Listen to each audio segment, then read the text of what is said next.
Oh my God, I'm shaking. Like I'm in theater. I've been in theater all my life.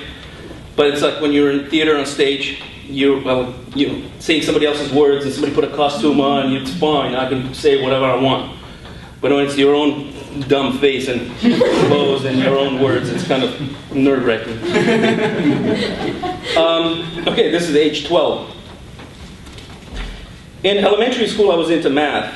I liked that there was no one solution that there was a one solution per problem, that nothing was vague, and that you didn't have to interpret what the author meant by this or that.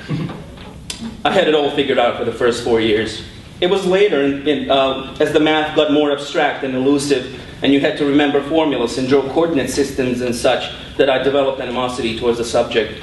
Suddenly, there was more than one solution to a single problem, and I started to lose my footing in reality as I knew it.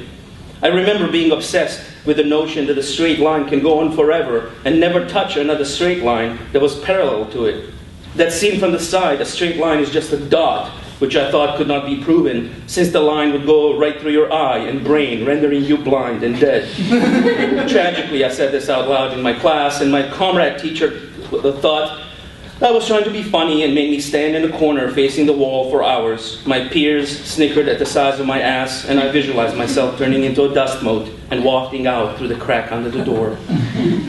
But mostly my change of heart came when she walked into my life, my comrade teacher, Radmila. She was a plump brunette in her 40s with pleasant features and nicely manicured nails, but with some kind of growth on her cheek that allowed her to smile only with one side of her mouth, making the effort seem cold and half-hearted. She was capable of such astonishing mercilessness that I pissed myself 20 minutes into a class because she wouldn't let me out, because that's why we have breaks in between classes. I sat there in lukewarm dampness inside an acrid cloud, thinking of comic book heroes. I stopped doing my homework. I convinced myself I couldn't get it. I faked being sick to cut class. I prayed not to be called on. I copied other students' work. By the third trimester, I had accumulated a plethora of bad grades, got caught cheating on an exam, little pieces of paper with formulas glued to the underside of my fat ruler, and was sent to the principal's office. The principal, who we called Rooster because he had a piece of loose, leathery skin connecting the tip of his chin to the center of his collarbone, ripped me a new one, and then gave me a second chance. If I did well on my final exam, he was going to let my conduct unbecoming a student slide. There was no way I could have prepared a school year's worth of math in 2.5 weeks. I told myself that I was trying. In reality, most of my energy was directed at conjuring up an elaborate scheme that would excuse me from taking the final. I fantasized about being hit by a car and lingering between life and death. I prayed for a communicable disease. It just so happened that my mother had to go with her nurses' club to a symposium on how to battle alcoholism somewhere in Macedonia right about the time I was to take my final exam. Knowing this ahead of time and realizing that I was going to be alone with my pushover of a father, I hatched my master plan. See, a couple of years back, my cousin Adi had an inflamed appendix that needed to be taken out. Due to the operation and some complications, he didn't have to take any final exams and still passed into the next year. My plan was to find out from him all the symptoms of the appendix attack and act them out for my father in hopes it would get me under the surgical knife. In the dictionary, it said that the appendix is a slender, closed tube attached to the large intestine near the point at which it joins the small intestine. I had no problem sacrificing that. Not only did my father buy into my performance, but so did the doctors in the ER. I went out of my way not to blurt out the list of symptoms like an amateur. I just picked a few good ones and mentioned them offhandedly. There was no empty doubling over or cries of pain. I kept my cool. It worked. By the time they got me into one of those surgery slip-ons and led me down the tiled floors of pacifying mint green and bleach, I did get cold feet, but it was too late. The anesthesiologist started telling me a joke and zonked me out just before the punchline. When I tell this story, I often exaggerate and say that the last thought as I was going under was motherfucker. Like I said, an exaggeration. I dreamt that my inflatable raft got ruptured on some craggy rocks just under the surface, and that I was about to sink into the depths where some dark shapes were sliding around.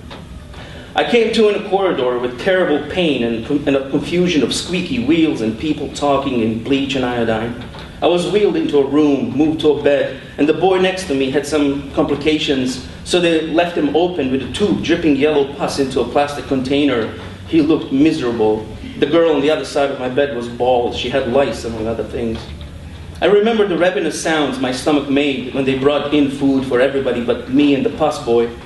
I remember his haircut, a little like Hitler's, and the way the liquid glucose dripped down the tube and into my vein for lunch.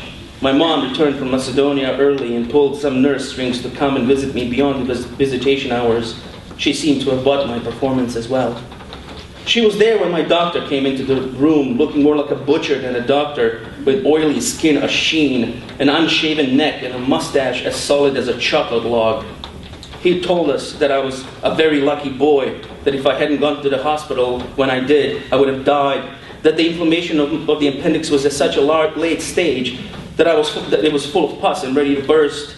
He then produced a jar of yellowish liquid with what looked like a fat piece of decomposing red licorice, twisted and curled. The biggest one I ever saw, he said. That's including grown-ups. Let me get one thing across. I never, not for a single second during my performance, felt any pain. None. So what happened? Here are some possibilities.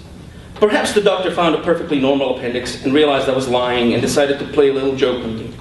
Or perhaps I got so far into the role of a boy who's having an appendix attack that I psychosomatically caused my appendix to inflame. Or maybe God found a twisted way to tell me I needed an operation when my body refused to warn me in the usual way. So what happened? A realization. There is no one solution. Everything is up for interpretation. It's all about what the author meant by this or that. My mom made me go to school after missing only 6 days. I took the final exam, got a C.